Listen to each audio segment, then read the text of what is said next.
La atención. Los problemas atencionales pueden observarse también como consecuencia de ansiedad y depresión.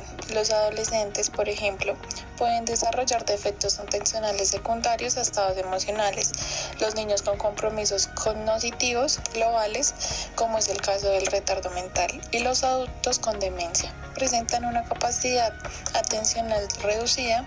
Entre los trastornos neuropsiquiátricos mayormente relacionados con defectos atencionales se hallan los traumatismos cráneoencefálicos y los trastornos de atención e hiperactividad. El neuropsicólogo debe establecer si el problema atencional del paciente se encuentra en un reducido volumen atencional o en una limitada capacidad de concentración. Asimismo, en pacientes con problemas de aprendizaje como los niños, se debe observar si se disocian la atención visual y la auditiva. Los problemas atencionales pueden interferir en el desempeño en otras pruebas neuropsicológicas. Se deben evitar sesiones de evaluación prolongadas que duren más de 45 minutos. Siempre que sea necesario hay que introducir recesos. Los defectos de atención pueden incrementarse en casos de fatiga, pueden aparecer en niños que en condiciones diferentes no los presentarían, como lo dice Ardila y Rosselli. La memoria. Al evaluar la memoria no se pretende solamente saber si hay o no defectos de memoria, sino también determinar cuál es el defecto específico en el proceso de memoria. Para ello se deben incluir pruebas que evalúen la capacidad de registro de la información, el almacenamiento y la habilidad de recobro, así como técnicas de recobro libre y técnicas de recobro mediado a través del reconocimiento. Hay factores como la depresión que pueden influir en el desempeño del paciente en las pruebas de memoria. Sin embargo, a diferencia del que padece una enfermedad de tipo Alzheimer, el paciente deprimido se beneficia con técnicas de reconocimiento, pues su problema radica en la capacidad de recuperar la información y no en el proceso de almacenamiento. Por el contrario, el sujeto con demencia de Alzheimer tiende a presentar serios problemas para almacenar nueva información. Asimismo, para evaluar la memoria remota, hay que preguntar al paciente sobre qué hechos ocurrieron muchos años atrás, como lo dice Ardila y Rosselli en el 2002. Paciente femenina, su nombre es Rosalina Linares de Moreno. Su nacimiento fue el día 12 de enero de 1940, su escolaridad fue cursada hasta tercero de primaria y sus evaluaciones y valoraciones neuropsicológicas iniciaron aproximadamente en diciembre de 2014. Ella es originaria del Tolima y vivió en Bogotá desde 1958. También se encuentra un registro de unión civil con su pareja, con quien tuvo 7 hijos, 2 de ellos fallecieron en el momento del nacimiento y 3 de ellos convivían con ella. A la edad de 17 años ella se dedicó a las labores del hogar, ya que contrajo matrimonio, y aproximadamente a los 32 inició su vida laboral como operaria de maquinaria en una empresa textil, siendo ella la cabeza del hogar en cuanto a lo económico, ya que ni su pareja ni sus hijos tenían un ingreso estable. El principal motivo de consulta en la paciente es el evidente daño y deterioro en su memoria desde hace aproximadamente 3 años. Esto ha venido aumentando de manera progresiva. Ella sufre de olvidos frecuentes en cuanto a sus actividades y tareas diarias, con pérdida de sus objetos personales como lo son celular, dinero y llaves. Ella olvida completamente tomar sus medicamentos y cómo hacerlo, de tal manera que su tratamiento farmacológico está a cargo de sus hijas o sus familiares. A ella le es imposible realizar actividades en el hogar que anteriormente realizaba sin ningún problema, como aseo o cocinar, ya que a ella le cuesta seguir instrucciones.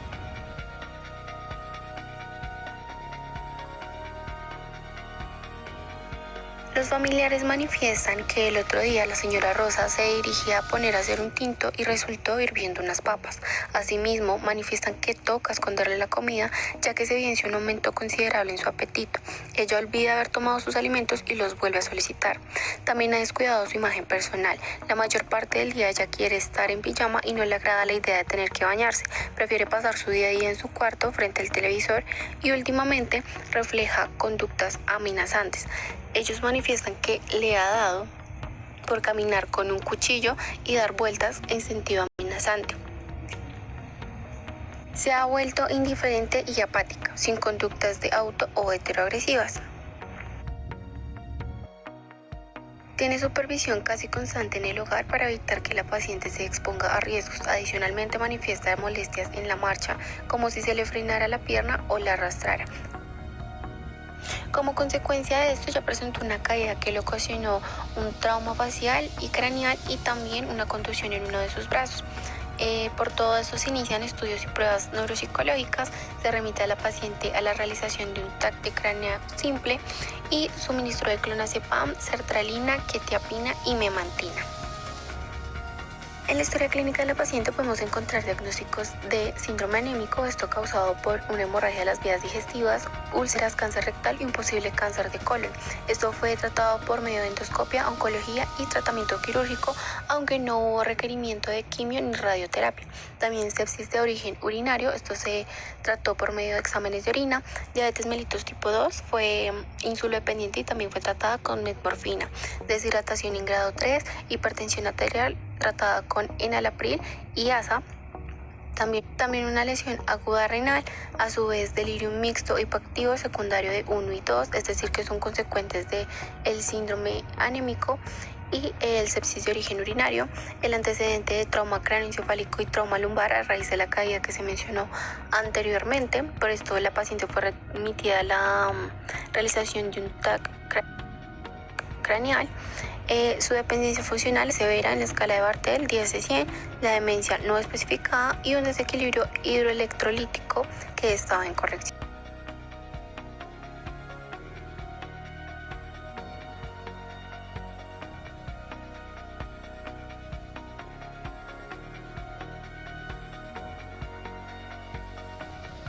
El diagnóstico.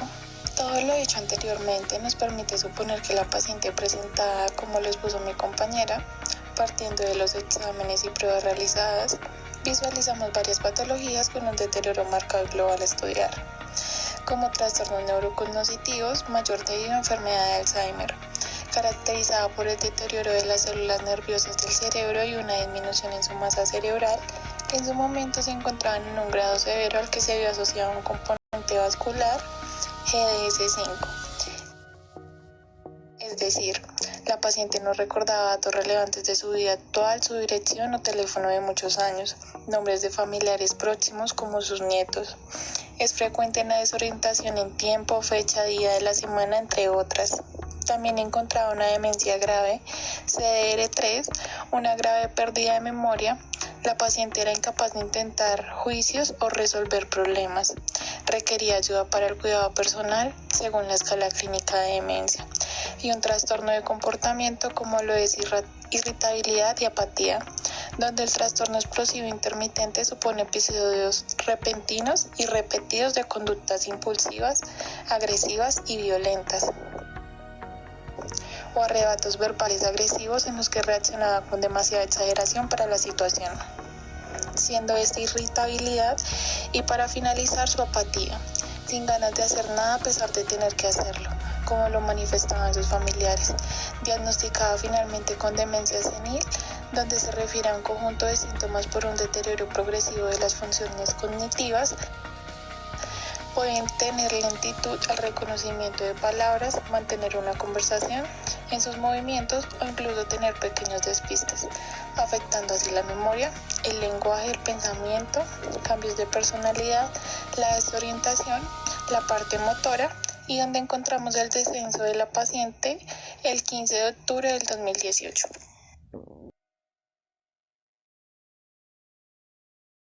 A continuación vamos a explicar las enfermedades de las cuales fue diagnosticada la paciente. La primera fue Alzheimer en grado severo. El Alzheimer fue descubierto en 1901 para Alois Alzheimer, ya que debido a los fármacos se alargó la esperanza de vida en los seres humanos y surgen enfermedades directamente relacionadas con la vejez. El Alzheimer provoca la muerte de células nerviosas en el cerebro. Se deterioran las capacidades cognitivas como tomar decisiones o llevar a cabo tareas cotidianas. El Alzheimer es un tipo de demencia que puede causar la muerte. Como se puede ver en la imagen, se contrae la corteza externa del cerebro, se dilatan los ventrículos y se contrae el hipocampo. Es la comparación de un cerebro saludable con un cerebro con Alzheimer. Hay unos posibles tratamientos con fármacos que aumentan los niveles del neurotransmisor acetilcolina para ayudar con la memoria, otro tipo de fármacos que ayudan al glutamato y ralentiza la progresión de los síntomas en algunos pacientes.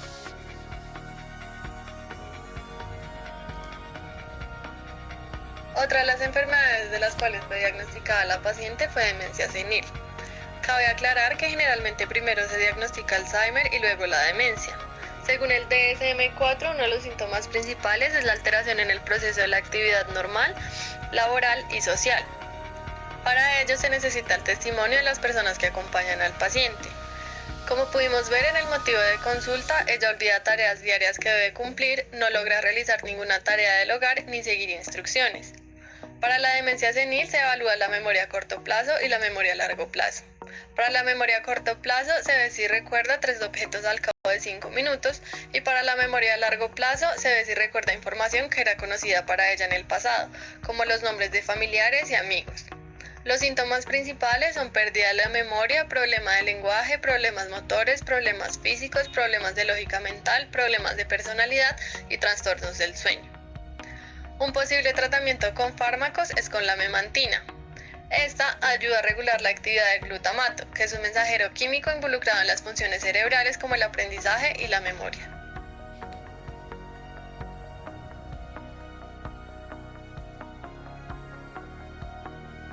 La paciente ingresa al consultorio en compañía de su hija por sus propios medios. Ella establece contacto visual, se observa con un porte cuidado, con una buena imagen, tiene que participar muy poco en la entrevista, con una actitud indiferente, como evasiva, se le ve muy distraída y muy desorientada en tiempo y en espacio. No refleja conductas delirantes, tampoco conductas depresivas y tampoco de auto o heteroagresión. No refleja alguna actividad alucinatoria, se resalta su actitud indiferente y tiende a ser muy apática. En los exámenes complementarios principalmente se remite a la paciente una toma de TAC craneal simple por sus antecedentes y la caída que ella sufrió. Seguido de esto, los exámenes de sangre que evalúan su colesterol total, su función renal, cuadros hemáticos, etc. Y a su vez, exámenes neurológicos donde se determinaron que sus pares craneales se encontraban estables, su examen motor y sensorial estuvo normal, su coordinación es normal, no presenta temblores, pero aún así ella sigue manifestando la molestia en su pierna. Para determinar el nivel de atención y memoria de la paciente, se realizaron las siguientes pruebas. En atención se le realizaron unas como retención de dígitos, que en estas se encuentran en progresión o en regresión. Se sabe que esta tarea no es atencional, sino también una prueba de memoria verbal inmediata o memoria de trabajo. La otra prueba fue control mental, que en esta se le pedía al paciente que diga el alfabeto en menos de 30 segundos y que cuente desde el número 20 hacia atrás. La otra prueba fue la sustracción seriada, que en esta puede ser del 100 al 7. En ocasiones se le cambia el número 7, que se le emplea al 3, se le emplea al 13 o el 17, y así se va modificando el nivel de dificultad. Como ya sabemos, pues esta es una tarea de atención, pero también de cálculo y de flexibilidad del pensamiento. En el diagnóstico que se le determinó por estas 3 pruebas a doña Rosa, se evidenció que era incapaz de aprender progresivamente una cantidad grande de información y mantener esa capacidad de recuerdo en el tiempo. Le costó mucho unir secuencialmente los números hasta el 25, no lograba decir palabras por M y P.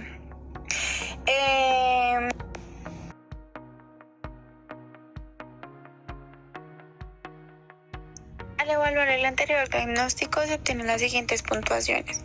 En el caso de MoCA se evidencia una puntuación de 6 de 30, teniendo en cuenta que esta prueba es un instrumento confiable y válido para establecer la presencia de deterioro cognitivo leve en pacientes con esquizofrenia. En la de Mini-Mental hay una puntuación de 12 de 30. Esta es una prueba muy utilizada a nivel internacional para medir el deterioro cognitivo. Y en la figura de reloj se encuentra una puntuación de 0 de 9. A continuación vamos a mostrar imágenes donde se evidencian las pruebas y cómo se haría una de ellas. La siguiente prueba que se le realizó fue la de dígito símbolo, En esta, el paciente debe marcar el símbolo que corresponde a una secuencia de dígitos, según el modelo que se le presente. La siguiente fue neuropsia, atención y memoria. En esta se logra en un tiempo límite de 25 minutos e incluye subpruebas de orientación temporal y espacial, de lenguaje, memoria, capacidad de conceptualizar y destrezas motoras. Doña Rosa aquí presenta dificultad a la hora de hablar o relacionar nombres de estímulos presentados. Se evidencia errores anómicos y visual semánticos, como por ejemplo que confundía un grillo con un zancudo. También le cuesta generar una oración con 3 palabras que se le den. En este caso le dieron las palabras cajón, abrir y escritorio, a lo que ella respondía abrir el escritorio. Y pues se encontró que no había coherencia en su producción. El resultado de la tomografía axial computarizada reporta que la paciente presenta cambios atróficos corticales de origen hipertensivo y un aumento compensatorio en su sistema vascular del cerebro, es decir, que hay dilatación en este sistema, afectando ambas lateralidades. Con base a lo evidenciado en las pruebas, a continuación daremos a conocer unas de las técnicas de rehabilitación destinadas a paliar de forma no farmacológica el deterioro cognitivo de pacientes que sufren una demencia de severidad leve, moderada. La primera de ellas es la terapia de orientación a la realidad. Esta es una técnica que permite reorientar a la persona en el tiempo, en el espacio y respecto a su propia persona. Como se puede ver en la paciente según las pruebas que se le practican.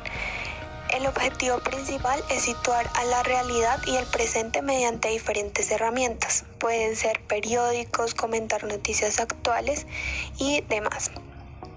Para poner esta terapia en práctica existen distintos modelos. Entre ellos están los 2 principales, que es la orientación a la realidad de 24 horas. Esta consiste en ofrecer una orientación a lo largo del día y es una terapia mucho más personalizada para el paciente. Y la segunda es la orientación a la realidad en sesiones, o también conocida como clases de ROT. Se trabaja de manera más formal y se ofrecen distintas sesiones, y estas sí se pueden trabajar de forma grupal y tienen una mayor duración, como se puede evidenciar en las imágenes que están en pantalla. Como se le pretendió mostrar al paciente. La segunda terapia es la terapia de reminiscencias. Esta terapia consiste en un proceso ordenado de reflexión sobre los acontecimientos autobiográficos de la persona con esta enfermedad de demencia. Se realiza grupalmente y trata de que los pacientes que sufren una demencia recuperen recuerdos autobiográficos. Según Remington, Abdallah, Melillo y Flanagan, en el 2006, algunos de los materiales comúnmente utilizados en esta terapia son las fotografías personales, música o sonidos familiares y elementos de su profesión. El objetivo principal de esta terapia es la estimulación de la memoria episódica autobiográfica. Durante esta terapia de reminiscencia se corre el riesgo de que para algunos pacientes la evocación de recuerdos resulte difícil y que no quieran compartirlos para los demás.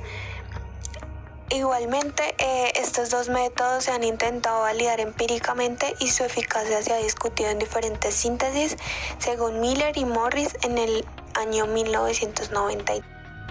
Las siguientes rehabilitaciones fueron propuestas por Ardila y Rosell. La primera es la rehabilitación a la memoria. Esta consiste en 2 principios básicos. Una es la restauración, que implica realizar una serie de ejercicios que son repetir una lista de palabras o párrafos. También el uso de imaginaria o claves. El uso de imaginaria es una terapia donde consiste en proponerle al paciente un escenario imaginario, donde sea capaz de superar situaciones guiadas por el terapeuta.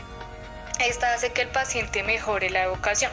La segunda es la compensación. Consiste en ayudas externas o instrumentos que permiten organizar, guardar y recuperar la información. Ejemplo, se pueden utilizar agendas electrónicas, libros o calendarios. En pacientes con demencia puede ser deseable disminuir las exigencias de memoria, es decir, que en su vida cotidiana no depende solo de retener información nueva. Para esto se pueden realizar diferentes actividades, como por ejemplo colocar el periódico siempre en el mismo sitio para hallarlo más fácil. La segunda es la rehabilitación de los trastornos atencionales. Entonces en esta se lleva a cabo programas de ejercicios que permiten que el paciente mejore en, primero, actuar cada vez más de acuerdo con las señales internas que externas. Segundo, obtener intervalos mayores de esfuerzo mantenido. Tercero, aumentar demandas atencionales. Entonces, por ejemplo, una actividad a realizar es presentarle al paciente un objeto de movimiento al cual debe tener. Se le puede presentar un botón que tiene que oprimirlo o soltarlo cuando se encuentra en cierta posición. Aquí se está entrenando al paciente para eliminar los estímulos de distracción y atender solo algún aspecto del estímulo.